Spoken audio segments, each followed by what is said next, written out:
Shannon Gilbert was an escort, and the way that her business was set up, she had to split her earnings with Michael Pack. Michael is her driver, so he would keep a third of the profits. She would keep the other 2/3.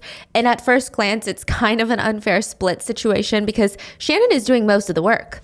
Michael would just drive her to the client's house, sit outside, parked, and then drive her back. He never interacted with the clients. But I guess maybe he's there as extra protection to make sure that she's still coming out of that client's home unscathed and alive, like the way that she went in. Shannon was an escort. Her family knew. They begged her to stop. And, it's not one of those toxic situations where they were like, what will the neighbors think? They genuinely were just worried for her safety. And she would always reassure them like, Mom, it's no big deal. I'm always safe. I'm always cautious. I have a good head on my shoulders. I'm doing this so that I can pay off some of my debt and maybe try to find a way to get through school. Shannon was working without the protection of an agency. So usually an agency kind of works as like a protection. They handle all the client intakes, outtakes. They make sure that you're not kidnapped on the job. They do all of that. May 1st, 2010, Shannon went for an out call, meaning that she would be going out to a client's home. Now, the client's name is Joseph Brewer. They agreed on the amount of $450 and everything else was set in motion. Michael would drive her there at around midnight. He would stay in the car while Shannon went inside and performed her services. If any out call could be deemed safe, this would be the one. Joseph Brewer lived in a gated community in Long Island called Oak Beach. I don't think it gets safer than that. Long Island, New York? Yeah, Long Island, New York. So Michael Pack was sitting in the car waiting for Shannon to come out. It had been about 3 hours at this point. And then the door to Joseph's house swings open. Joseph Brewer starts speed walking to Michael's driver's side. And it's like, whoa, whoa, whoa. Usually the clients want nothing to do with the drivers, the agencies, or the quote pimps, because it's just not what they do. They act like they don't exist. And he's like, get her out. Michael was confused. But Joseph is insisting that Michael should go into the house and get Shannon out right now.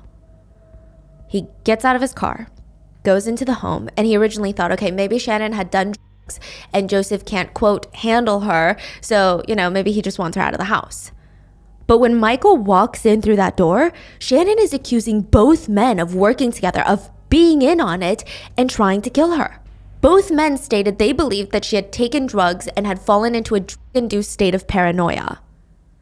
The 911 call is disturbing, not in the sense that it's filled with these high-pitched screams of terror, but it's unsettling when you know that she practically vanishes into thin air right after this call. She called? Yes, and then vanishes. Shannon was on the phone with police in a rather family-oriented gated neighborhood, and she was able to talk to multiple different neighbors asking them for help before disappearing before the police could even arrive. State police. Yeah, there's somebody after me. I'm sorry? There's somebody after me. Where are you, ma'am? I don't know. She kept reiterating to dispatch that someone was after her. She sounded a bit more confused than she did terrified, and most of the important parts of the call are Shannon, Joseph the client, and Michael the driver having a conversation that is being recorded by 911, and most of the men's side of the conversation is inaudible.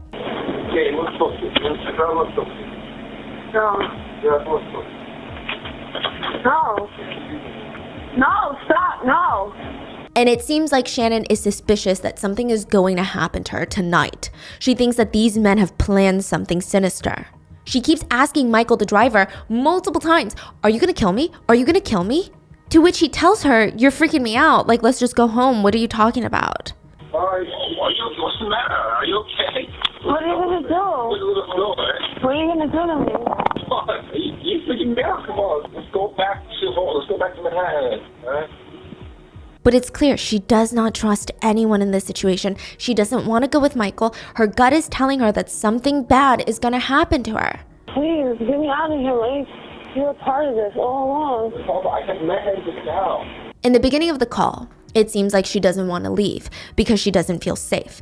But then later she asks Michael to get her out of here. And then she turns around to accuse him of being a part of this for the whole night. Another interesting thing to note is Shannon is really thrown off because it seems like Michael used her real name in front of Joseph. Why are you calling me by my name? Why?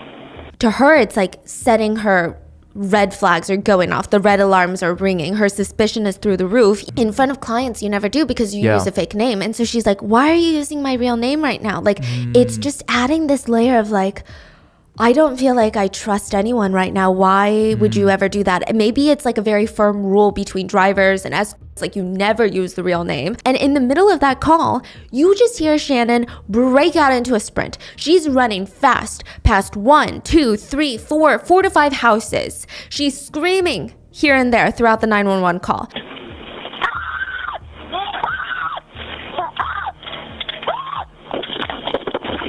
And about 4 to 5 houses down, she starts trying to get help from one of the neighbors, a homeowner, Gus Coletti. He keeps asking her what's wrong, if someone is after her, what's going on.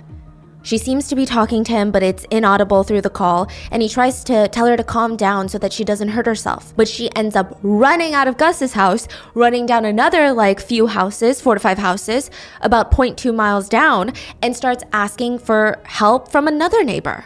But after Shannon runs out of Gus's house, he too makes a 911 call of his own and reports that there's a very young girl, about 14 years old.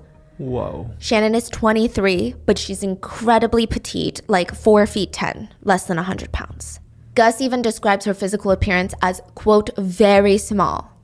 About 14 years old, running around screaming. He states that there is some guy trying to follow her in an SUV, which appears to be Michael driving to catch up with Shannon. There's a young girl about 14 years old running around here screaming, and there's some guy trying to follow her. The girl is about 14 years old, got blonde hair, very small. Shannon then runs to another neighbor's house, prompting another 911 call. Barbara, a middle-aged neighbor, was too scared to let her in. She called 911 and stated that there was a girl banging on her door saying that she was in danger. Barbara states, I don't see any danger though, and we live in a gated community. 43 the Bayou. Some woman is knocking at my door. She says she's in danger. Do you know her or no? No, I don't. I'm not letting her in. And then the banging stops. The 911 calls stop. Authorities show up at said gated community, and Shannon has vanished. She's gone. And she would never be seen alive ever again. John, the client, and Michael, the driver, would both be ruled out by the investigators as being involved in Shannon's disappearance. But Shannon's disappearance would lead to a chain of events that would uncover 11 bodies near the neighborhood, hidden in this marsh-like area. Many of them were naked, many in burlap sacks, some dismembered, some from more recently, others were skeletonized remains, and it was widely believed that this was all the work of a serial killer. The Long Island serial killer, Lisk for short. And for 13 years, everyone in Long Island, they knew about the murders. They talked about the murders, usually huddled in the safety of their homes at night. They even pointed the finger at influential members of the community as being the serial killer, hidden in plain sight. Even the police chief was accused of being the serial killer. Until finally, July 13th, 2023, 13 years later, the suspected Long Island serial killer was caught and arrested. Interestingly, his Google searches indicate that he listened to many podcasts and watched many documentaries about the Long Island serial killings before he was caught. At RottenMangoPodcast.com, there are a lot of documentaries on this case as well as books, which will all be linked in the show notes. But this is a long, long time coming. I mean, it's been about 13 years since 11 bodies were found along the south shore of Long Island. For 13 years, a suspected serial killer had not yet been apprehended, and 11 different families had to deal with just grief, anxiety, and just the frustration of not having justice. And like I said, recently, July of 2023, a suspect has been arrested. He has been arrested and charged with 3 of the deaths, but he has not yet been convicted. He's also pled not guilty. So just keep that in mind. And with that being said, let's get into it. John Malia was walking along Ocean Parkway. He's with his big German Shepherd Blue. Ocean Parkway is kind of a misleading name. Okay, I was imagining the Pacific Coast Highway, a long stretch of road along the coast where you look out the window and it's such a scenic drive. You see these blue waters crashing on the shore. It's not that. It's a long stretch of road in Long Island, and on both sides, it's got like 12 feet tall reeds. Thin grass, but they look dead, they look more yellow, and they can grow 12 feet tall. 12 feet tall? 12 feet tall, surrounding both sides of this parkway. You could probably see the ocean from where you're driving, but it feels more like an illusion. Like if you were to park your car on the side of the road of Ocean Parkway, get out and try to walk to the ocean, you would have to push through reeds that are taller than you and would probably be scratching up your arms. If you're not familiar with the area or you don't have a strong sense of direction like myself, you might find yourself making circles. It's very easy to get lost in the reeds. Even though you think, oh, there's a road on one side and the ocean on one side, I should be fine. You might not be fine. Trying to retrace your steps back to your car could be a very daunting task. So think more like a cornfield, but it's not that lush, green, vibrant color that you imagine. The area just kind of feels dead. Especially on this day, December 11th of 2010. It's cold. There's a thin layer of sleet on the ground. The weather is overcast. I probably wouldn't walk my dog under those conditions, but John's dog, Blue, the German Shepherd, was a very active dog, and he knew that area well, like the back of his hand, enough so that John trusted him off leash in the reeds. In fact, Blue was almost like John's protector. So whenever they're together, John's like, I feel good, I feel at ease, I feel calm. So he's waiting as Blue is sniffing around the bushes of weeds that surround them, and just as Blue is about to relieve himself, he freezes up, his ears go up, and John looks up quietly. He notices this sudden shift of energy in his dog. What is it, Blue? It's like Blue is trying to tell him something. And immediately, John's heart starts racing because he's seen this before, and it can only mean one thing. Blue is not just John's beloved pet. Blue is a cadaver dog, and Officer John Malia was about to find a dead body. And immediately, it was like a police parade. Cop cars, one after another, pulling up, uniformed officers running into the reeds, forensic teams, coroners, homicide detectives. They would find 4 bodies. These 4 bodies would be known as the Gilgo 4. All 4 bodies were found clearly murdered, strangled, and none of the 4 bodies belonged to Shannon Gilbert, who had just vanished not too long ago in this exact area. Oh, they were searching for Shannon. Yeah. And found 4 other people. Yeah. Wow. And in the matter of months, the residents of Long Island would realize that there is a serial killer operating amongst them. December 11th, 2010, a young woman's body was found by Blue, naked, strangled, and in a burlap sack. December 13th, 2010, another 3 bodies were found. These would be the Gilgo 4, naked, strangled, all young women, curiously, all under 5 feet tall, and all wrapped in burlap sacks. March 20th, 2011, 3 months later, another body was found. Just a dismembered skull, forearms, and hands, not too far from the Gilgo 4. So right now it's 5 now, you're saying? Now it's 5. Oh. April 4th, 2011, just 6 days later, another 3 bodies are found. Now it's 8. One was just another set of hands, forearms, and a decapitated skull. One was a toddler dead and wrapped in a blanket, and another was the body of an Asian American individual. April 11th, 2011, a week later, another 2 dismembered bodies were found. A total of 10 bodies were discovered on Gilgo Beach in the span of 5 months, and Shannon Gilbert was still missing. I don't even know how would people feel in that time. Like, you know, back in 2010 when this news was breaking, can you imagine how terrifying that is? I would just feel like utter terror. Yeah, I'm curious to know if anyone was from that time or from that area and what was going on, because whoa, that's terrifying. Yeah, like if you were growing up there, did you notice a shift in maybe the way that your parents reacted to you going out? Were you allowed to, did you have a new curfew? Like, did you notice any of these small shifts, even if you didn't know exactly what was going on? Yeah, wow. The commissioner of the Suffolk County Police Department held a press conference where he confirmed that it appeared that this was the work of a serial killer. And then the phone calls happened. A lot of these phone calls actually happened before the police found the bodies in Gilgo Beach, which I think just makes the situation much more heartbreaking.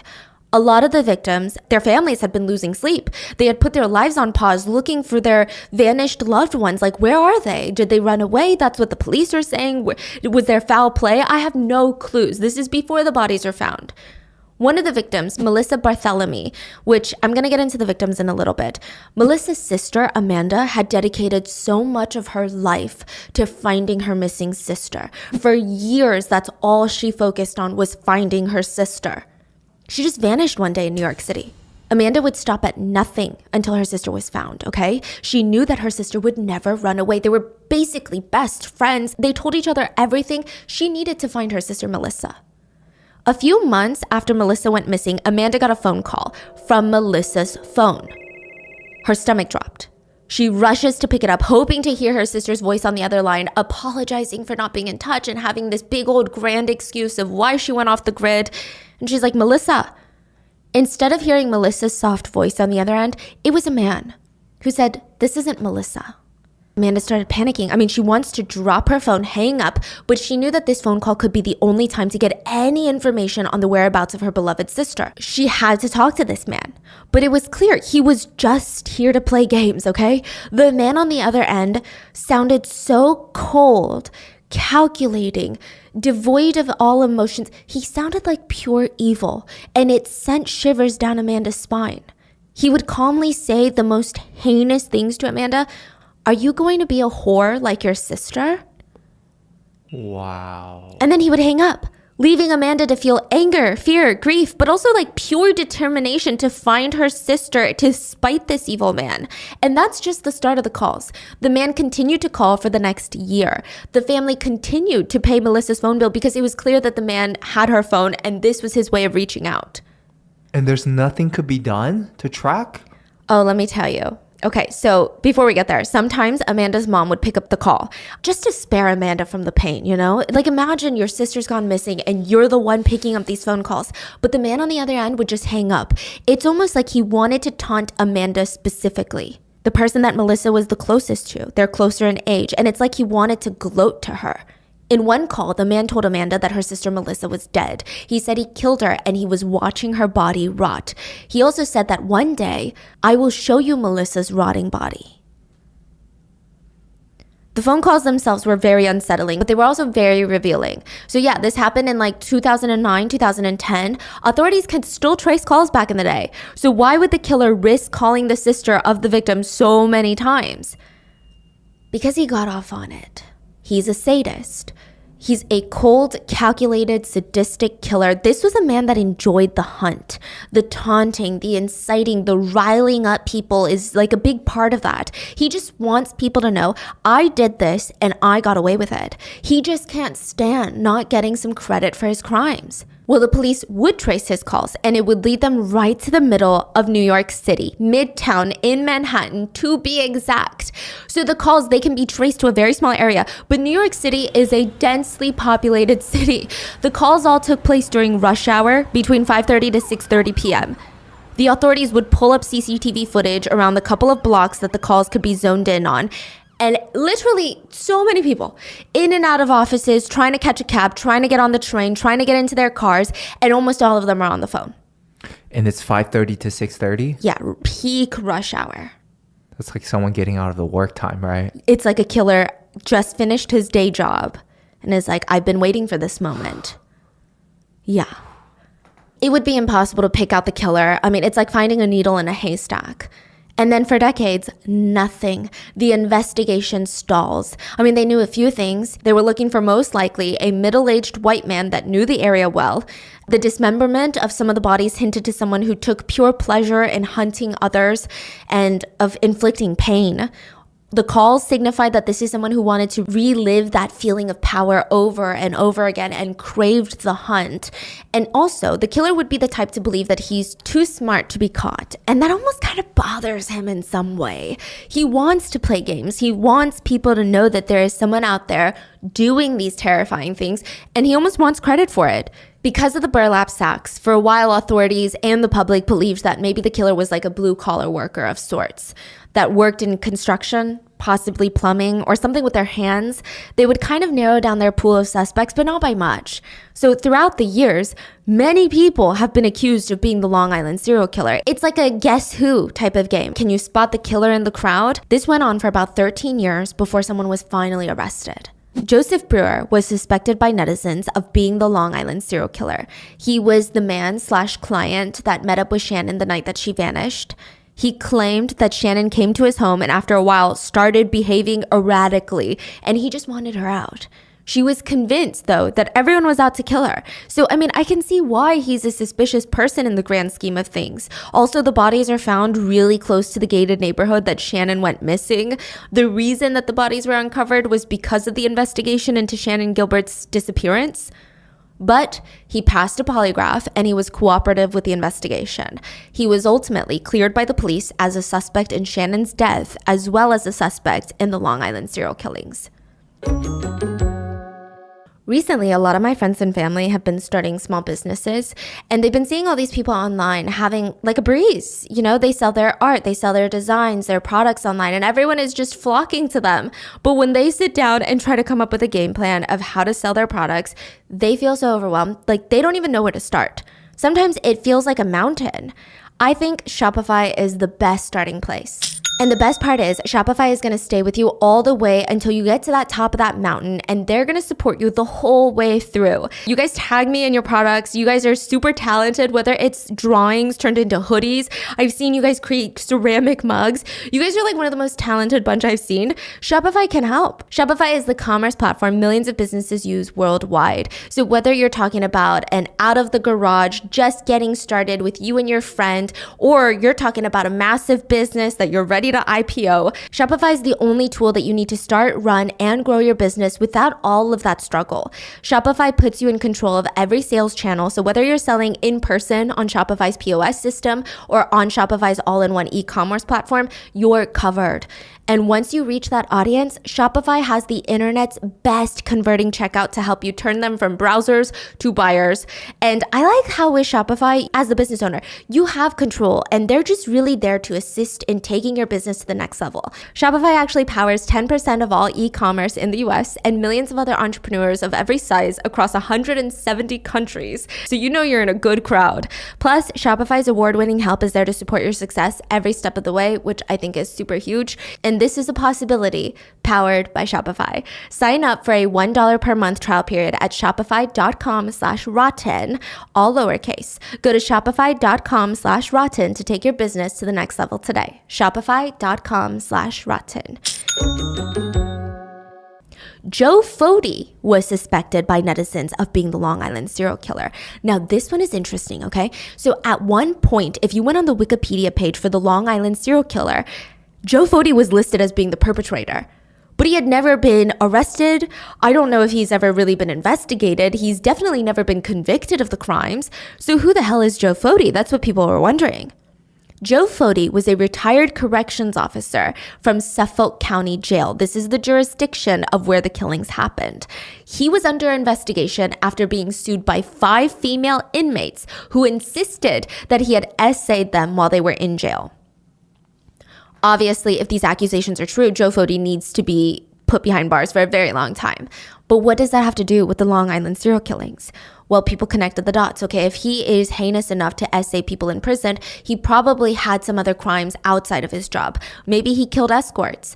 Internet sleuths also found another interesting link.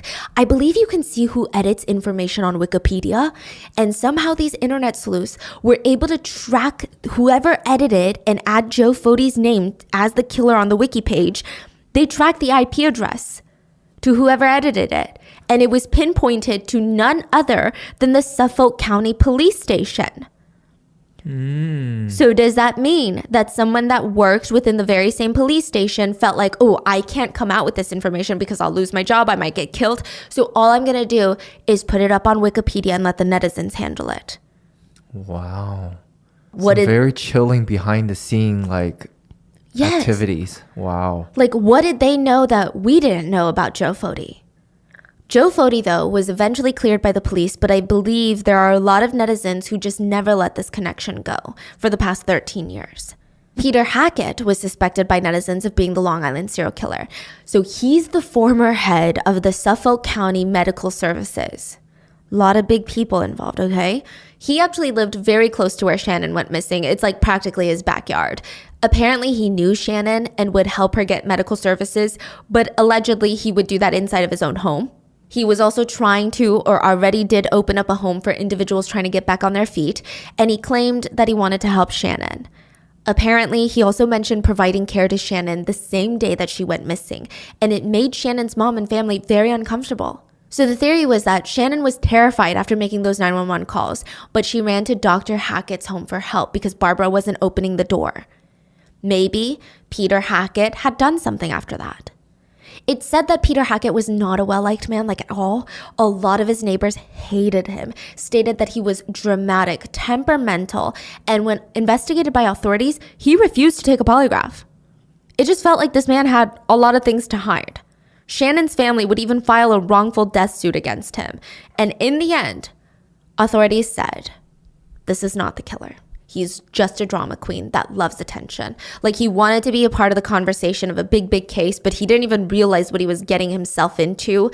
At times, Dr. Hackett would allegedly pretend to have a heart attack when he did not want to answer a question about the case. He was said to have dramatically clutched his chest and said, "My defibrillator," before dropping to the ground.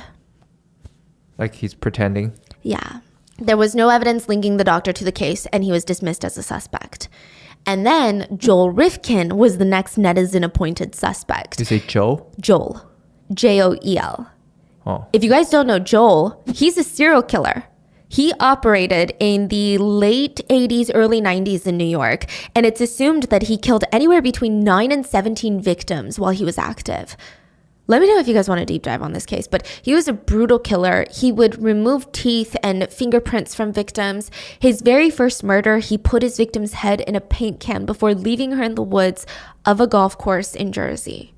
The majority of his victims were sex workers, so there is that eerie connection, as most of the victims found dead on the Gilgo Beach were sex workers at the time of their deaths. But Joel Rifkin was already in prison, and he stated that he wasn't involved in these killings, which, like, okay, fine. Would we really take his word for it? But when asked about the case, Joel said that he thinks the person responsible would have had a job that allowed him to be in the reeds, the brushes of Ocean Parkway without being suspicious. Maybe a landscaper, some sort of construction contractor, or even a fisherman. So for the longest time, most media publications were like, it's got to be like a clam fisherman. So Joel was accused, but the timelines just didn't add up for when he was incarcerated and then when some of the other murders had happened. James Bissett was accused by netizens of being the Long Island serial killer. So there are a few reasons. James was wealthy and financially independent, which was what a lot of experts guessed about the killer. He owned a local aquarium and a plant nursery. His company was also a major supplier of burlap in the area, which was the material used to wrap a lot of the victims' bodies, okay? Now, he passed away by his own doing in 2011. And everyone thought, okay, well, maybe the serial killer hasn't been caught because they're already dead. And that's why that the police can't catch them. Because if they're still alive, they're probably still committing crimes. Or people speculated he only knew that it was a matter of time before authorities came knocking on his door after the bodies were discovered, so he took his own life. Interestingly enough, he actually passed away the day after another set of bodies were found. So yeah, the circumstances, they paint a very suspicious picture, but they're all just coincidences. The police have stated that James was a completely innocent man that happened to take his life at a time that people were frantically trying to draw any sort of connections to any man living in the area. So this one was just very unfortunate timing, they said. Then John Biltroff was another internet suspect for the Long Island killings. Why does every single person's name start with J? Yeah. That's okay. Anyways. Yeah. He was a carpenter that had already been convicted of strangling 2 women who were both escorts and was even a suspect in the death of another woman, also an escort. He committed his crimes in Long Island. He was active during the 90s and like God knows how long, because it wasn't until 2014 that he was arrested. He's currently serving in prison for his crimes. And side note, apparently one of the calls that the victim's sisters received was traced to a place called Manorville, and that's where John was living with his wife at the time. But he was ruled out by investigators, at least for the Gilgo 4 killings. I believe he's still suspected of other killings, but not the Gilgo 4. And then probably the most sinister link, the most sinister suspect, James Burke, the former police chief of Suffolk County, the jurisdiction of where all these killings took place. Once again, it starts with J. I know, yeah. Okay. Now, James Burke was thrown in prison, and he's quite, before this, he was a very well-respected police chief and influential figure in town. Everyone knew him, most citizens liked him, or at least he was respected to a degree. But everything fell apart when a dildo was stolen from his patrol car. December 2012, so a few years after the bodies had been found, a duffel bag was stolen from Police Chief Burke's patrol car. So this is his work vehicle. This duffel bag was filled to the brim of explicit pornography and sex toys. Is that his? It's his. Yeah, we know it's his. Oh, he just have a full duffel bag full of it? Yeah. It's not like confiscated by a criminal and he's like, oh, I got to bring this to evidence. To evidence? No, it's not. It's not a situation where he's like, I just personal arrested. belonging. Yes. In his patrol car. Not normal. Yeah. Why would a police chief have a bag of these items in his patrol car, like his work vehicle? Yeah. Chief Burke knew that that's what everyone's going to be asking him. So in an attempt to shut this situation down, he catches the thief that broke into his patrol car and stole that duffel bag. I don't know if the thief thought it would be drugs in there or money in there, but it was not what he was expecting. He throws the thief into the police station where he was chained to the ground. And Burke is thinking, okay, maybe the thief doesn't know what's in the bag because he seems like he's on drugs, so maybe that's clouding his memory. But no, the thief knew and he called Chief Burke a pervert straight to his face. Chief Burke blew up, screaming, slapping, punching, kicking the thief till the other officers, his subordinates, had to step in and stop him. Every time I asked for a lawyer, I got hit again, I got choked, I got punched, I got slapped, I got kicked. Chief Burke was sentenced to a few years in prison for the assault, and a lot of the community still supported him at the time. But the question is, what the hell does this have to do with the Long Island serial killings? There was an allegation that Chief Burke was a client of sex work. This is an allegation, but one sex worker approached the families of the victims and allegedly stated that Chief Burke forced her to perform sexual acts on him after being busted for, legal term prostitution, but for sex work, you get it. The incident allegedly took place near where Shannon went missing. But again, none of this has been stated in court. Side note, he did beat the thief. Okay, that part has been legally proven, but I'm talking the sex work stuff. She claimed that Chief Burke would go to these drug-fueled parties with escorts in Long Beach and ended up having really rough sexual encounters with a lot of these escorts who felt too afraid to report him because technically they're engaging in illegal activity. He's the police chief. But more than that, the attorney that was representing Shannon's family said that allegedly Chief Burke was in charge of the Gilgo Beach investigations, and a photo had been put out by the police department of a ton of cadaver dogs being utilized to search the Gilgo Beach area. But allegedly, only one of them was a cadaver dog. The attorney stated that the rest of the dogs were props. What does that make netizens feel like? That makes netizens feel like this man wants to shut down the investigation. He doesn't want to do a thorough investigation, but why? Why? What a weird way of covering a case then. Like, what a bizarre story. Yeah, there's also rumors that the Suffolk Police Department wasn't that cooperative with receiving help from the FBI in the early stages of this case, which again, people were like, I don't understand. In a lot of cases, there are power struggles of jurisdictions. And, you watch those TV dramas and the FBI and the police are like, no, this is my jurisdiction. But typically when it comes to serial killings, the FBI is involved. And they're welcomed, A lot of netizens just felt like he's stalling the investigation and making sure nothing ties him to the crimes. So that was a very, very strong theory. By the way, James Burke is going to keep popping up if you're doing your own independent Googling on this case, but he's not the one that was arrested as the suspected Long Island serial killer. It's crazy because as I just went down this list, with the exception of James Bissett, who owned the nursery and aquarium, all of the other men, I'm like, okay, yeah. I can see why people think they're shady.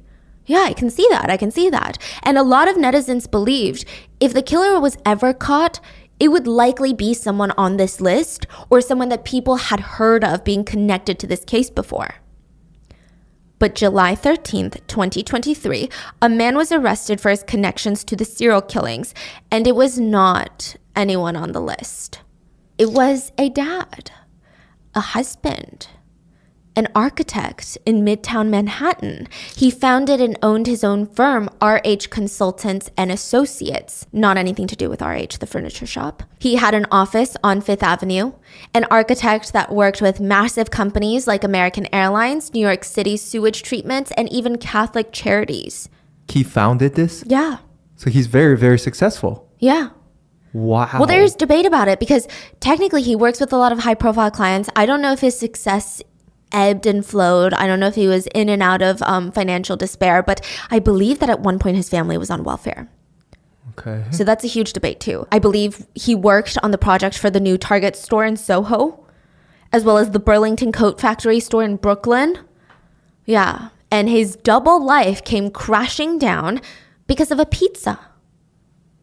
And I think a general tidbit in true crime is don't commit crimes and eat pizza. And if you do eat pizza, eat the whole crust. Barry was in his early 70s. This is not the killer, okay? Barry. And if you wanted to know what was going on in this little neighborhood in Long Island, you would go to Barry. Barry was like the eyes. Maybe not the ears, because he said he's a bit hard of hearing now. But he was the all-knowing figure in town. Like, he would see which kids acted up, which neighbors stared a little too long at each other's wives and husbands. He would also see the yellow tape go up. He was there when many of the neighbors were interviewed or talking about what it was like to live so close to a suspected serial killer. And a lot of these testimonies are conflicting. So whether it's hindsight, truth, attention, or just a little bit of everything, many of the neighbors said, I always knew that something was shady about that guy. My whole family stayed away from him. He was always, eerie, cold, creepy. And whenever I talked to him, I just could not put my finger on it. But he gave me a sense of uneasiness. Some neighbors even wore their suspicions about him almost like a badge of honor. The Schmidts always had a gut feeling about this guy. Mike Schmidt, the dad, he banned his kids from trick-or-treating at this man's house. They had to skip that house every single year, every single Halloween. There was one time that Mike caved and was like, okay, fine, kids, you can go ask for candy. When they got home, his wife flipped out and threw away all the candy. She did not trust him. Mike said one time a couple of the neighborhood dads were having beers out back, and they were in the backyard that faced this man's house. And he remembered as they were sipping on beer, during a lull in the conversation, he just couldn't help himself. He looked over and he said, he probably has bodies in there. And all the dads agreed. And now with the crime scene tape, the police lights, the uniformed officers in and out of the house, everyone wondered, were there bodies in the house? Barry, on the other hand, he questioned himself. He's like, how did I let a serial killer slip into the neighborhood? This guy was just an average businessman. Nothing about him was particularly outstanding nor extraordinary. I mean, in fact, the guy grew up here. So this suspected serial killer grew up in the neighborhood. Barry watched him grow up in his family home, only to come back not too long ago to raise his own family here. He's a family man. He had a wife, he had 2 kids, a lovely daughter, and a big fancy job in the city. I mean, how could he be a serial killer? So news spreads to old high school friends. A woman named Maureen Boyle Holpit had sit down and heard all the news of her old high school buddy being a suspected serial killer. And she just remembered he used to leave all these cute little love notes for her during class. Sometimes in her locker, sometimes in her textbook. And don't get me wrong, she said the letters were nice. They were sweet. They were cute. She never really liked him back, but she never thought, oh, this guy's creepy. I'm scared of rejecting him. In fact, she kind of thought the letters were kind and complimentary, and she would always have a smile on her face when she read them. She said he was like a gentle giant. This part is intriguing. So he's a big guy, okay, tall, big in stature. All of the victims, well, most of them were under 5 feet. Very petite women. And that is a very scary picture, I guess, to have. Anyway, the love notes would read something like, I like you. Could you like me back? Sweet nothings, XO, Rex Hewerman. Rex Hewerman of Long Island, New York. Rex Hewerman of RH Consultants and Associates, and Rex Hewerman, the main suspect in the Gilgo Beach murders. Rex Hewerman, the suspected Long Island serial killer.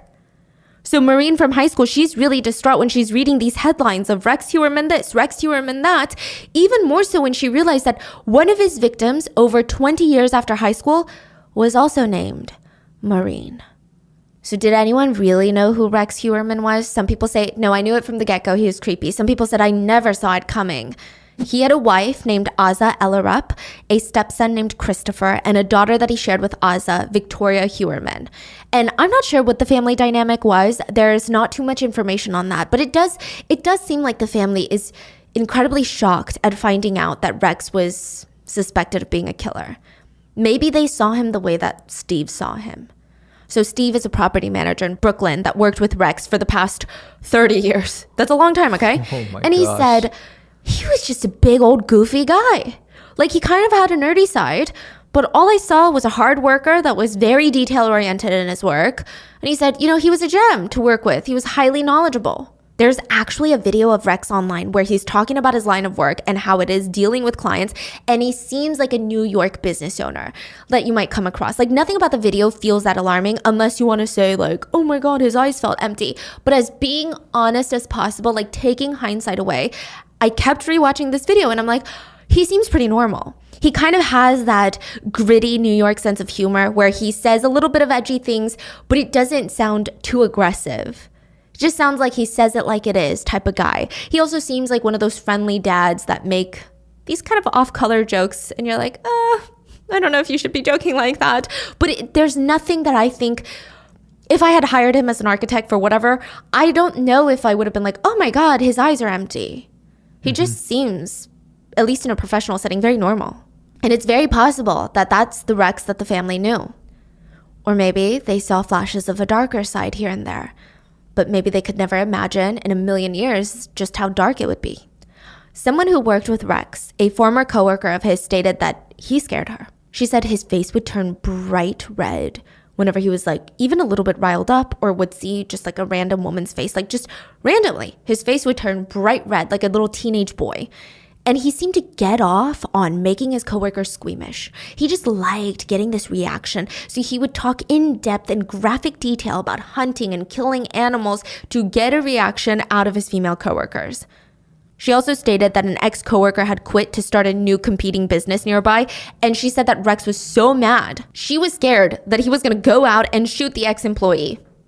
Authorities searched Rex Heuermann's house and found over 270 guns in his vaulted basement. He only had 90 permits and licenses for his entire collection, meaning the majority of his guns were not registered.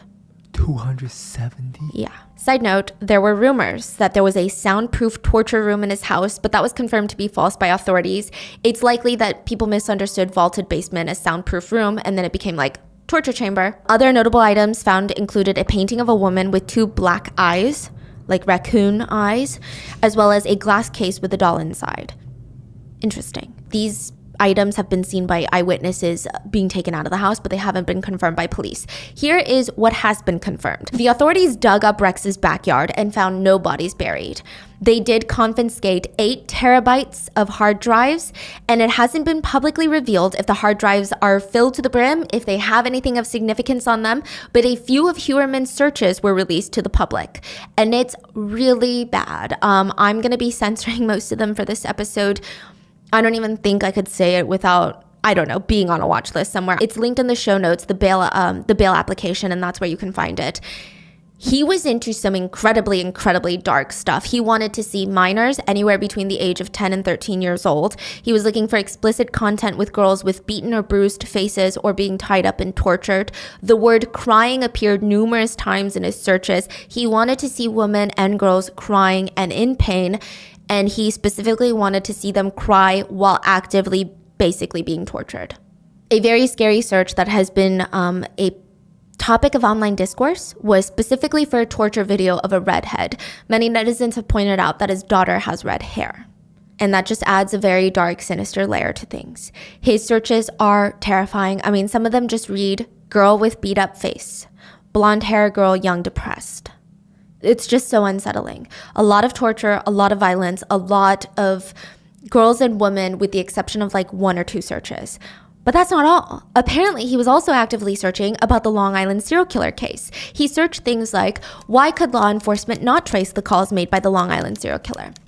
Why hasn't the Long Island serial killer been caught? Long Island serial killer update 2022. Long Island serial killer phone call. FBI active serial killers. The Lisk investigation, new phone technology may be key to break the case.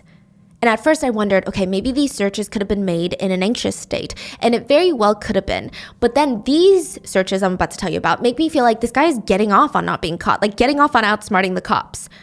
Map of all known serial killers, unsolved serial killer cases, America's 5 most notorious old cases, 11 currently active serial killers, 8 terrifying active serial killers we can't find.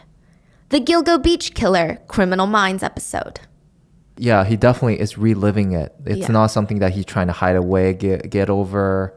Like he wants to be in that state. Yeah. He also allegedly searched up the victims by name and even some of their relatives' names. And allegedly, the same account was used to search a number of podcasts and documentaries regarding this investigation. So if you guys put out a podcast or a documentary, he could have very well been watching it, as well as reviewing hundreds of images depicting the murdered victims and members of their immediate families. So he's trying to look at pictures of the victims' families or pictures of the crime scene, the murdered victims, or before they were murdered. Some people have interpreted this as Rex just getting off on not being caught, right? Which, side note, a woman by the name of Nicole Brass went on a date with Rex like 8 years ago before he was arrested and stated that the date was incredibly chilling. She was working as an escort at the time, and he just wanted to talk nonstop about the Long Island serial killings. He would even mention details that she had never heard before, and it sounded like he was so invested in this case. She said when he spoke about the murders, it was almost like he was visualizing it in his head and getting off to what he was saying. It seemed like somebody who really wanted to brag about something, but they couldn't. While a task force was investigating the Long Island serial killer, he was investigating the task force, trying to keep up with the news on if they were going to break the case or not. Now, beyond that, there are other connections to Rex in the case. We can kind of break it down to a few parts. So let's start with the DNA evidence. There was hairs found in the burlap sacks of how the bodies were wrapped on Gilgo Beach. 3 of them were female Caucasian hairs. 1 of them was a male Caucasian hair, but they ran it through their systems. It wasn't a match to anyone. So this is basically another needle in a haystack. How are you even going to find who to test this DNA against if they're not already in the database? So they just have these 4 hairs. 3 of them belong to Aza Ellerup, Rex Heuermann's wife. And she's not guilty. She's not even suspected of being involved. She's actually out of town when all the murders happened. She was like visiting family in Ireland, going to Maryland and New Jersey at each time of the murders. But it's like when you're at home, how much of your hair do you think has fallen on the floor or is stuck to the couch, on your bed, in your garage, and then that can get picked up by clothes or shoes?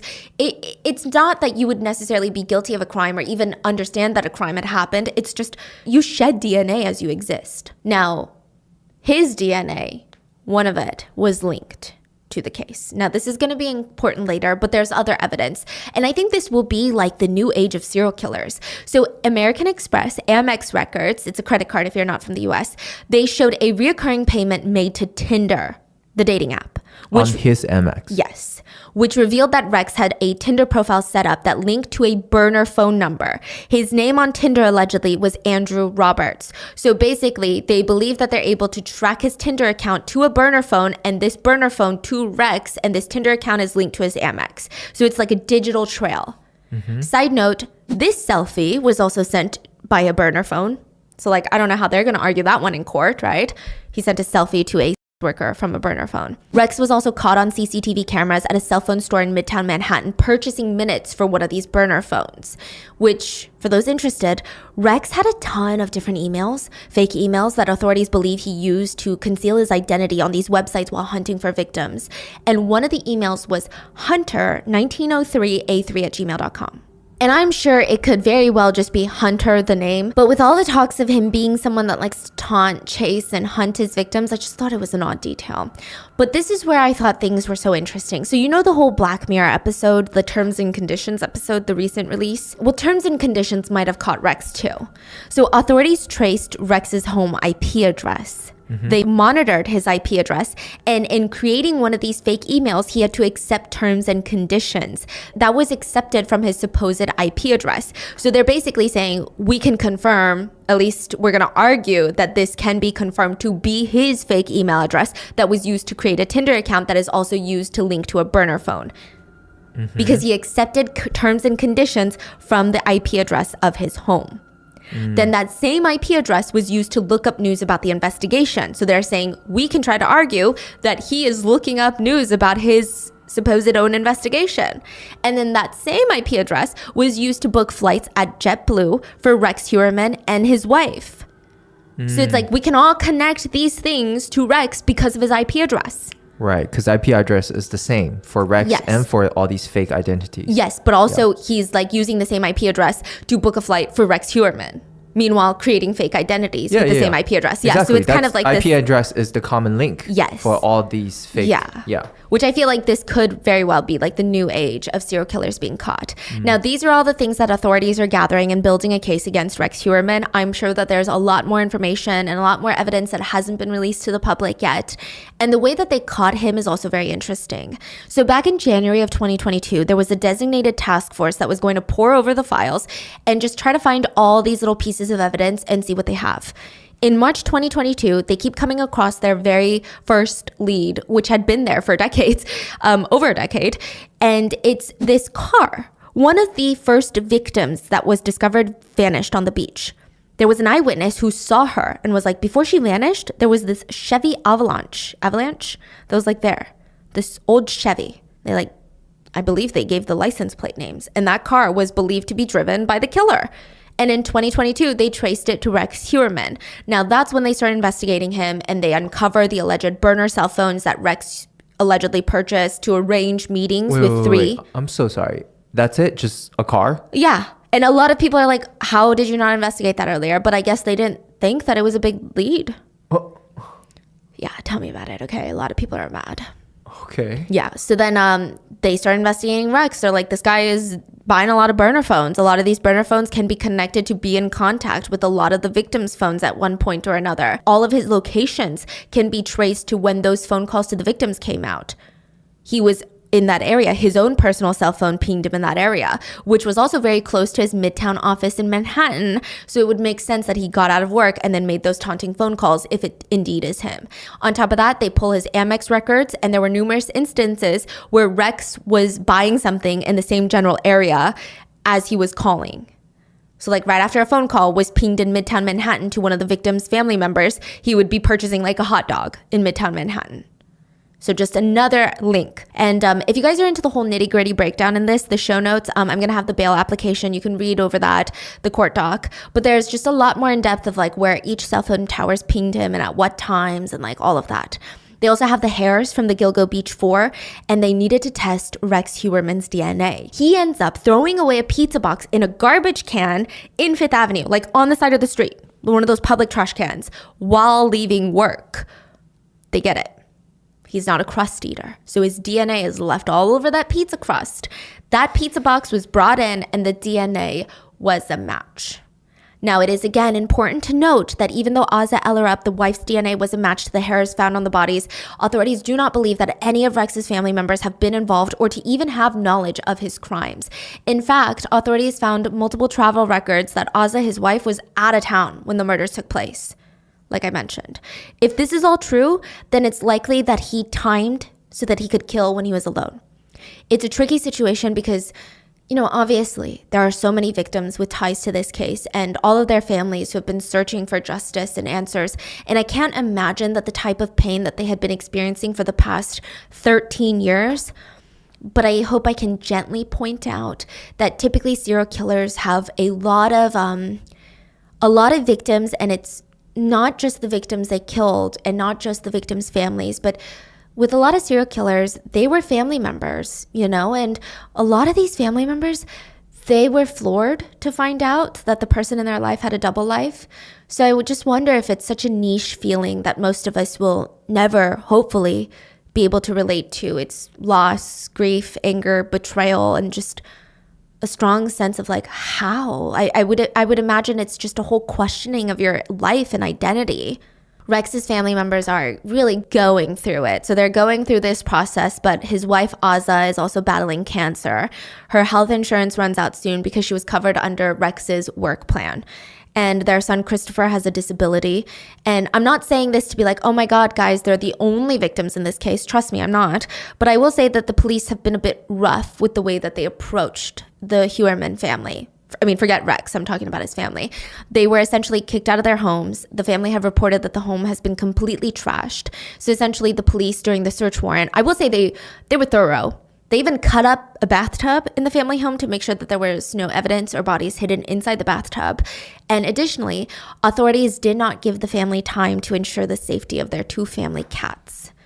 So thankfully, Christopher's service dog is fine, but it adds another layer of pain and messiness to this case. Now, there is a quote from Anthony Saint Martin that just kept popping up in my mind while we were researching this case, which is, if we never experience the chill of a dark winter, it is very unlikely that we will ever cherish the warmth of a bright summer's day. And I think that applies strongly to the victims in this case. These were good people that had fallen into hard, dark winters, but most of them, their family states, they never stopped providing warmth to everyone around them.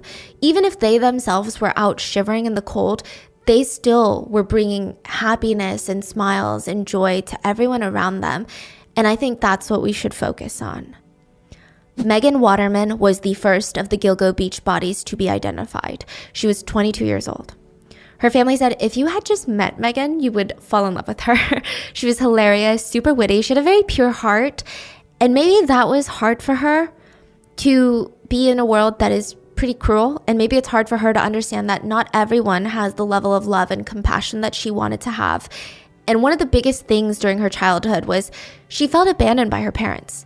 Her mom lost custody of her. She was raised by her grandma. And eventually that frustration and anger and confusion about this world, it led her to feel rage.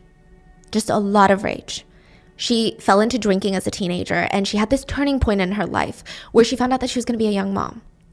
This is in her late teens. And she's like, okay, now I really have to straighten out my life. I want to be the best mom I can. I want to be the best example for my future daughter. She stops drinking. She starts working, saving up. And her goal was just to give her daughter everything. Her whole life changed after being a mom. Her priorities were changed. And we're all just like too familiar with how much money rules this world. And Megan, she's just trying to make money for her kid. And sometimes that was doing things that she didn't necessarily want to do. Megan had been back in touch with her mom, and her mom actually found out about Megan's job through a friend. They were like, hey, you need to check out Craigslist. So she started scrolling on Craigslist, and there was Megan, and she was shocked. She was like, I need to know what's going on. And it turns out that Megan had met a man named Akeem. At first, Akeem seemed like a really nice guy, aspirational almost. He was living a life that most people could only hope for. Like, he had time freedom, he had the financial capabilities to indulge in whatever luxuries he wanted. And Megan was like, I want that for my daughter. He told her escorting is the best way. And she was convinced.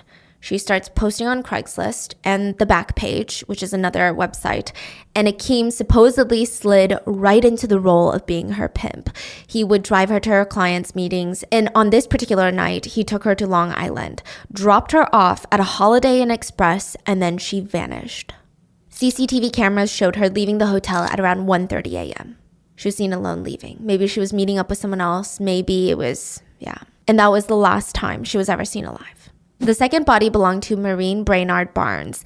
She grew up very pensive. She seemed like she could see connections that others couldn't see. So even as like a middle schooler, she wondered things like, is heaven a physical place or just a state of mind?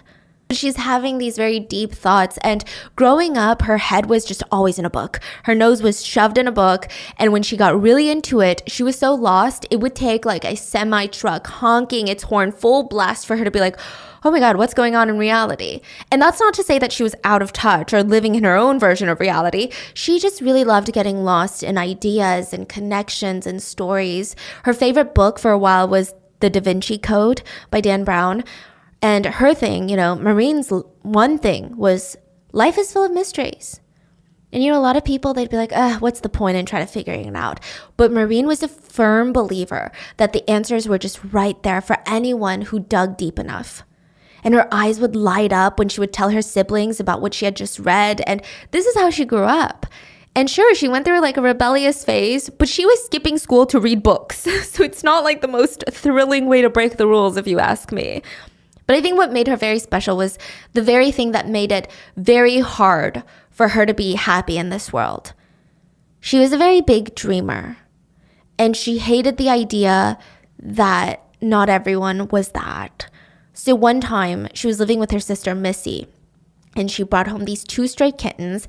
They were infested with fleas. Like, the fleas were spreading everywhere. And her sister was like, you gotta get them out of here. You gotta get them out of the house. We can barely afford to take care of ourselves. We cannot take this on.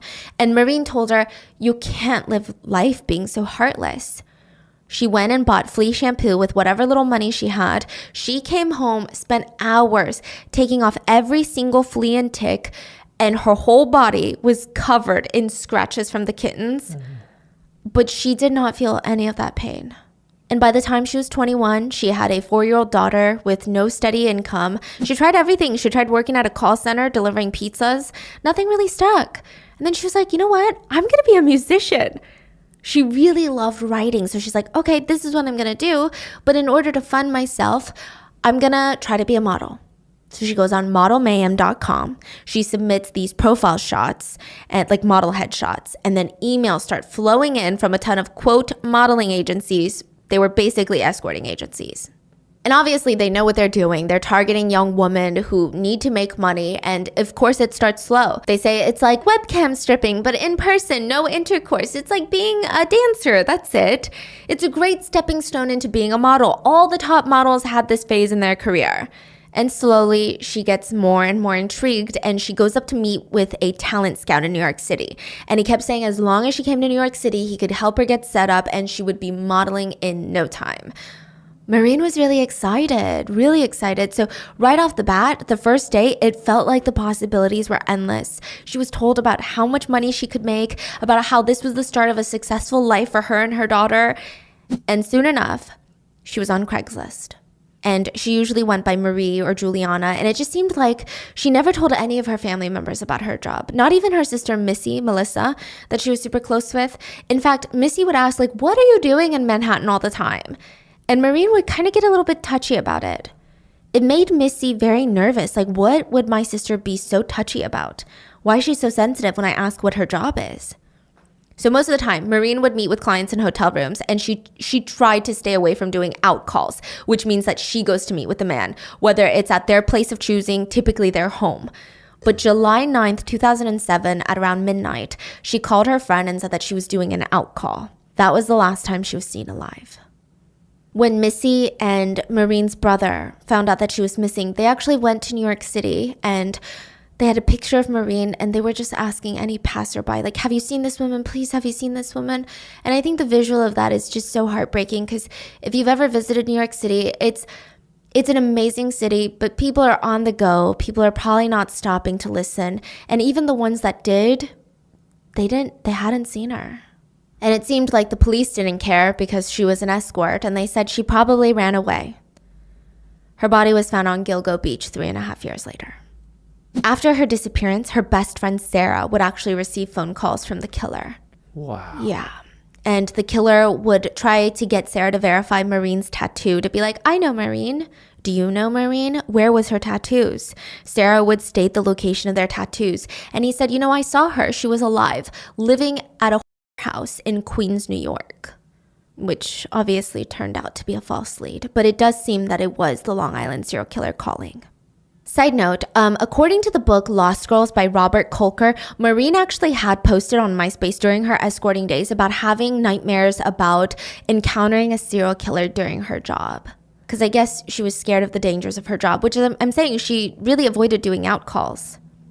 Now, Melissa Barthélemy was a New Yorker through and through. She would be the third body found on Gilgo Beach. She was born in New York. She very much had that no-nonsense New York attitude. I think she got it from her mom. So when Melissa's mom, Lynn, was giving birth to her, she was admitted into this Catholic hospital nearby. And she's screaming from the pain of the contractions. Like, she's giving birth. It's painful. And this nun runs in and is like, shh, you're waking up the other patients. And Lynn screams at her, shut up. You've never even had sex before.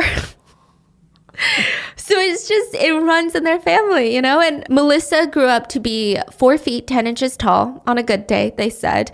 But she literally did not care. Her family said she had such a fiery personality. She was not scared to go up against men that were double, triple her size. Her stepdad, Jeff, said, yeah, that girl would not hesitate to punch a man in the face if he started something with her. She was fearless. We actually had a rule for her, which was you never hit first. Melissa told her family that she was going to move from Buffalo, New York into the city to start her own hair salon. And she left her family, including her sister Amanda. And the two of them were like two peas in a pod, so this was really rough for them to be separated. Melissa's plan was to start working at a salon, make money, market herself, save up as much as possible, and then start her own salon. And when she gets to New York, it's rough. She's not even making enough to pay the bills, to support herself. So she quits, and she tries her hand at a topless bar. Her parents were not thrilled. They scolded her, but she reassured them, listen, no one's touching me, and I'm just getting enough to pay the bills and maybe start something new of my own. Amanda knew that she was lying, but Amanda, her sister, would never break sister code by telling the parents the truth. Amanda knew that Melissa was working as an escort and not at a topless bar. At first, Melissa told Amanda, don't worry, because I'm just going on a bunch of dates with lonely guys, okay? There's no activity. But as time passed, Melissa finally told Amanda, okay, yeah, there are some activities involved. And Amanda was just so worried, but every time Melissa would come home, she seemed happy. She loved to spoil her family with gifts. But near the end of 2008, her family noticed a shift. The next time she came home for a visit, she kept talking about how she wanted to move back home soon. It just seemed like she was exhausted of this line of work. And then, July 12th, 2009, she left her apartment to meet up with a client, and she was never seen alive again. The whole family went to find Melissa mode, okay? They're like, we gotta find her. Just like Maureen's family, they tried everything to locate her. They knew that Melissa would never disappear without telling them, would never go on the run. They called the police every single day, demanding that they help look for her, and every single day, the police would just hang up on them. A heartbreaking detail about this case, Amanda had to break the news to her parents about Melissa's line of work. Amanda felt guilt. She felt like maybe if I had said something or done something sooner, she wouldn't be missing. Melissa's family felt guilt of why didn't she tell us? Did she not trust us? Did she not think we would understand? It was just a lot of layers of grief. And additionally, Amanda was even seen as slightly suspicious by authorities because it seemed like she was hiding something and she would slowly have to reveal all the truth. For example, Melissa would bring around a boyfriend named John, and her parents thought that he was a nice man that was in love with their daughter. But Amanda knew he was basically just a pimp. He's the one that exposed Melissa to sex work. He dated her like a boyfriend and then lured her into escorting, being like, oh yeah, all my friends' girlfriends do this. I mean, it's just, you don't have to do anything with a client if you don't want to. It's all about having your own freedom and power. You don't have to do anything you don't want. And in the end, you're the one holding the strings and you're the one making the money. And he slowly made her feel more and more comfortable to do it. But the minute that she did, he just used her for her body and her for money. He started becoming physically violent with her as well. I mean, Melissa had been admitted to the hospital on 3 different occasions for head trauma and another time for a collapsed lung. He was beating her and putting her in a position where she could no longer be in control of anything. And now she was missing. 27-year-old Amber Lynn Costello was also found in Gilgo Beach. She was from North Carolina, and she had all the traits of like a Southern girl. Very kind, sweet, trusting. She was very petite as well. She had this older sister named Kim, and Kim was kind of like her mom, sister, and best friend. And Amber just seemed like a really happy kid until she was 5. A 26-year-old neighbor offered to take Amber and her older sister Kim and another girl from the neighborhood to play tennis at the park. We're not too clear what happened, but it seemed that the neighbor would grab Amber, drag her to the bushes, and essay her. The family was wrecked after that. Amber's father went up to the man and pulled a gun to his head. We don't know if he was arrested, but it was a very hard situation to overcome. Amber was emotionally traumatized. I think that she kind of blamed her parents as a kid. Her parents blamed themselves as a kid. It was a lot. And then everything just kind of deteriorated from there. As Kim grew up, both of the parents fell sick at the same time. And Kim was like, okay, I gotta quit school and I'm gonna become a dancer.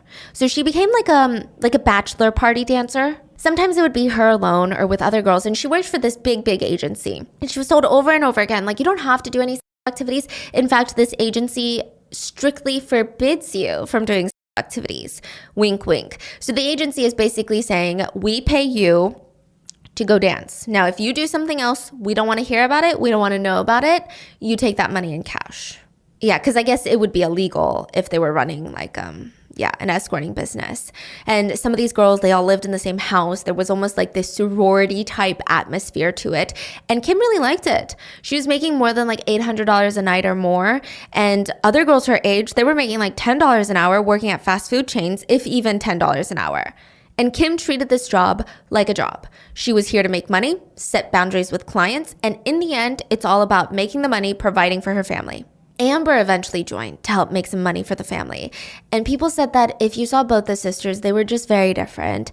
Amber seemed like she was more here for making connections, finding friends. Like I said, it's like a sorority type atmosphere. She really just wanted to feel like she fit in with the other dancers. She seemed too innocent for this line of work. For example, one of the dancers' boyfriends got arrested for purchasing illegal drugs, and that dancer couldn't afford a lawyer, whether she had blown through the money that she had made or she wasn't making as much as the other girls or had just started. Amber offered to dance and potentially do more with an attorney as payment for representing her dance colleague's boyfriend. Yeah. And while working for this agency, it seemed like the girls were, kind of getting led to do drugs. Kim got addicted to crack at one point, and for Amber, it was heroin. She was so addicted, she started stealing from her clients, and that resulted from her being let go from the agency. I believe Amber was briefly married, but she was going through a dark time. I mean, her addiction grew more intense, and how people describe her is Amber was someone that really wanted to be happy, but had a hard time sustaining that feeling, just keeping it for more than a second. And it just felt like her life, she was just chasing happiness on all the wrong roads. She was an amazing person, she really was. As amazing as she was as tormented as she was. I mean, she was just someone who was dealt very, very bad cards and just wanted to smile a bit. And I mean, that's the thing. Most of these victims, they're all trying to do good for their families or their children or for their futures. And it's just hard. So, I mean, you can really see that with Amber. She would be very, very in a dark space, and then she would consistently try and go to church to pull herself out of it, and then it wouldn't work, and then she would go back to drugs and go back to escorting. It was a lot. She went off to do her own thing after she was let go from the agency. Kim was also working, and she was very, very busy, so they kind of drifted apart. They didn't have a falling out, but Kim was also kind of telling her sister, you gotta stop doing these dangerous out calls. But as Amber grew more addicted to drugs, she was just more desperate for funds. She was actually one of the more recent victims. She had disappeared for a few months, and then Kim would get a call that her body was found on Gilgo Beach. Yeah. And the saddest part is Kim actually became hyper fixated on trying to find justice for her sister. She became a true crime fanatic. She read books on true crime. She read books on serial killers and profilers. She even thought to herself she could catch the killer alone if the police can't do it. She could present herself as the perfect victim online and see if he would reach out to her. Wow. Yeah. Because, the assumption is that there was a client targeting the escorts. I think the general consensus is that the Gilgo Beach 4 were victims of one serial killer. The initial 4 bodies that I just talked about, the way that they were killed, they seem to have strong links to one serial killer. And as of right now, Rex Heuermann has been charged with the deaths of 3 of the Gilgo 4. And it's suspected by authorities that he was heavily involved and is the culprit for the other of the Gilgo 4. So we're still going to go over the others, but keep in mind that they have not been definitively linked to Rex Heuermann as of right now. Jessica Taylor was also found on Gilgo Beach. Her head and hands were, at least. The rest of her body was actually discovered 8 years ago, and they had finally matched, yeah. So about 40 miles away, her torso was found 8 years ago. There was another body found nearby, 24-year-old Valerie Mack. Just like Jessica, only her head and hands were found at the beach. The rest of her body was found 40 miles away. So are you saying that he... Yeah, dismembered her. And then dispose them separately? Yes. So some people think that there was an evolution. If all of these bodies were belonging to one killer, there's an evolution as his personality evolves, as his killings evolve, maybe his confidence goes up.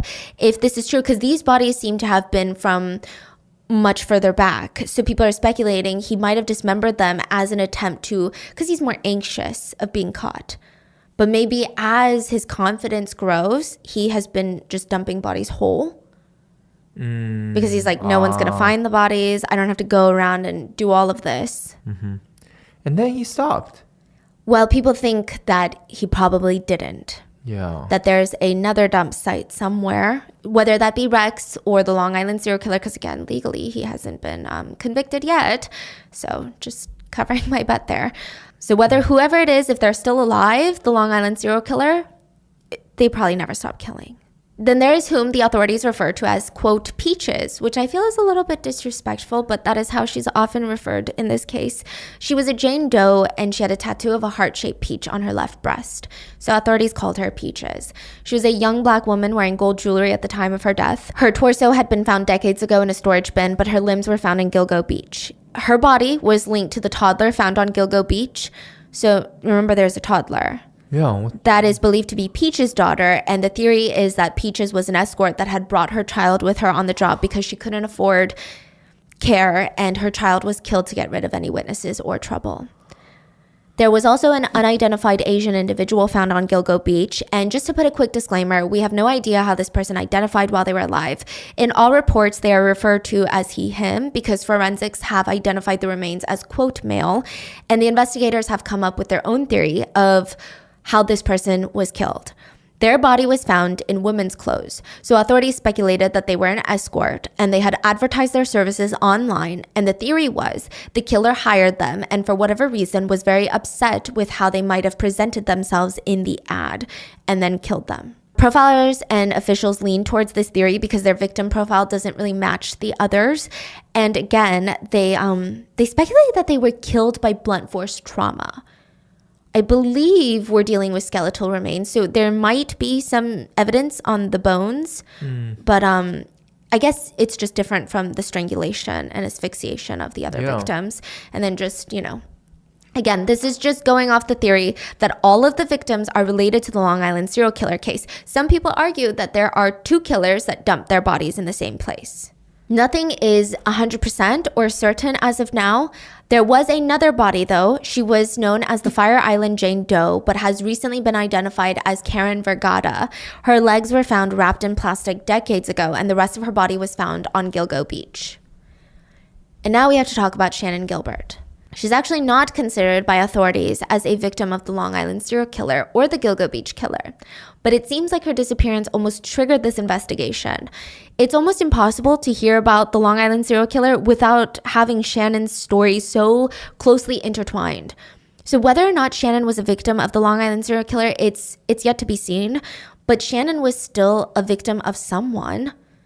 December of 2011, a year after the initial Gilgo Beach 4 were found, Shannan's remains were found in Oak Beach, not too far away. Her family was absolutely devastated. I mean, they said Shannan's life had been cut short before she could accomplish her dreams. Shannan was always known to be this very independent, strong-willed person, but her friends remember her to be a bit unstable. She didn't have that solid foundation to fall back off on when she was growing up. She did have a rough childhood. She was in and out of foster care. She was early on diagnosed with bipolar disorder. She was prescribed medications for it, but eventually she stopped taking them because she said it made her just feel so disconnected and shaky. One of her biggest dreams was just to support her siblings and provide for them. She wasn't picky about the jobs that she had. She was a hostess at Applebee's. She was a receptionist at hotels. Eventually, she moved in with her boyfriend, Alex, and started escorting for an agency. She would eventually branch off so that she would have to stop splitting the profits with the agency, and she hired a personal driver, Michael Pack. He was known to just drive personal escorts to and from clients and almost kind of serve as protection, but not really. As of right now, Rex has not been charged with Shannan's death. There have been no known links as of right now between the two, but Shannan's family and friends are absolutely certain that Shannan was killed, whether it was by Rex or by somebody else. She was killed. But what's infuriating is that authorities would state this may just be a young lady who ran into the brush in a hysterical state, fell down, and expired for some reason. What? So they're hinting at her mental illness past history, mental health past history of being diagnosed with different mental diagnosis, and also maybe she was on drugs. It's a very harsh way of stating it. A lot of netizens feel like, even if that are true, the way that they're stating it and going about Shannan's death, feel like they're just trying to sweep it under the rug because they already have enough on their plates. A lot of people wondered if the police commissioner at the time would have still said that had Shannon not been an escort. Authorities theorized, though, that Shannon was having a mental break and mixed with drugs was a recipe for disaster. She got lost in the thick reeds that are 12 feet tall and then died. But according to Dr. Michael Baden, a forensic pathologist who conducted an independent autopsy of Shannon's remains, he said he observed damage to Shannon's hyoid bone, which is a bone in your neck area. He believes that indicates strangulation. And since there were reports that she was drowned in the marsh, like she drowned in maybe a few inches of water in the marsh, which is common, you can drown in a few inches of water. He stated, but her face was found face up, which is atypical of drowning victims, even if the water was a bit higher. The Gilberts, Shannon's family, were really upset because Shannon's cause of death was listed as asphyxiation, which lined up with the other deaths caused by the Long Island serial killer. They stated, this isn't about us trying to pinpoint a serial killer or trying to make her disappearance fit a narrative. It's about finding truth and justice for Shannon. They also stated that they want to remember Shannon, that while alive, she had a complicated journey, but in death, she was a true hero. She was the potential reason that the other victims had been found and ultimately led to the alleged serial killer being caught. So as of right now, Rex Heuermann has been charged in the deaths of Megan Waterman, Melissa Barthélemy, and Amber Lynn Costello. He has not been charged in the death of Maureen Brainard Barnes, but not because he's not suspected of being involved, but because his DNA was not found directly on her body. Authorities are confident that Rex is the Gilgo 4 killer, but as for the rest of the victims, I guess we'll just have to wait and see how that plays out in court.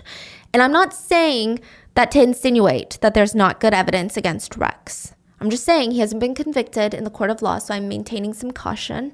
So that's all. There is, however, an unfortunate update. Shannon's sister, Sarah, was charged with murdering their mother, who was very vocal about this case and has been an advocate in this case, in a schizophrenic episode in 2016. Sarah stabbed her mother hundreds of times with a knife and bludgeoned her with a fire extinguisher. She's been sentenced to 25 years to life, and it just adds another layer of tragedy to this case. And I mean, of course, a lot of people think that there are no excuses to something like that, but there are a big group of people online that wonder, would this still have happened had Shannon not gone missing? You know, how much trauma did the family endure for her to have a schizophrenic episode of this caliber? Yeah, so it's just been truly, we don't know the impact of this case. And back to the disgraced police chief Burke. Remember that guy with the dildo in his car? Oh, yeah. According to the Daily Mail, which is considered by many a quite questionable publication, so do with that what you will, they've been publishing a few pieces about a supposed connection between Rex Heuermann and former Chief Burke. They claim that sources claim that the two would meet at notorious pickle parks. Listen, I had to look up pickle parks. Pickle parks are people who cruise around looking to either pay for or either offer for pay. But apparently, after Burke got out, he was arrested recently for soliciting an undercover park ranger and for indecent exposure and public lewdness. He was offering for pay. And apparently, Burke and Rex had crossed paths, according to many anonymous sources. I guess it's just something to look out for, a link between the two. You know, it would be very interesting as the trial pushes forward. In slightly more positive news, K-9 Officer Blue was eventually honored at their police department awards ceremony for their contributions to the Gilgo Beach homicide investigation.